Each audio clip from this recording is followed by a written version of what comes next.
ఆఫ్ఘనిస్తాన్ తో జరుగుతున్న ఏకైక టెస్ట్ మ్యాచ్ లో భారత్ సెంచరీల వర్షం కురిపిస్తుంది.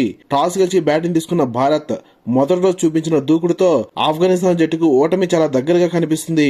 ఇక మ్యాచ్ వివరాల్లోకి వెళ్తే ఆరంభంలో ఆచితూచాడిన భారత ఓపెనింగ్ జోడీ యంగ్ బ్యాటర్ యశస్వి జైస్వాల్ అలాగే సీనియర్ బ్యాటర్ కేఎల్ రాహుల్ 12వ ఓవర్ వరకు ప్రత్యర్థికి ఏమాత్రం అవకాశం ఇవ్వలేదు.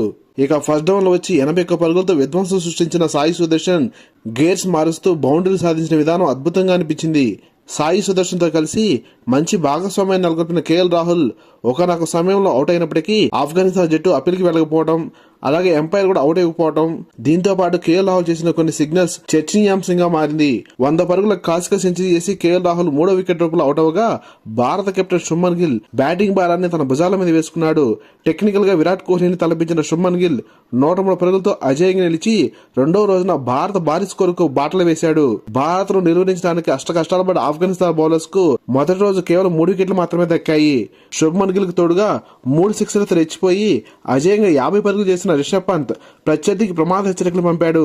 మొదటి రోజు ఆట ముగిసిన సమయానికి భారత జట్టు 3 వికెట్ల నష్టానికి 365 పరుగులు చేసి దూసుకుపోతుంది. లేటెస్ట్ క్రికెట్ అప్డేట్స్ కోసం ఈ వీడియోని లైక్ చేసి ఛానల్ సబ్స్క్రైబ్ చేసి ఆశిస్తున్నాం.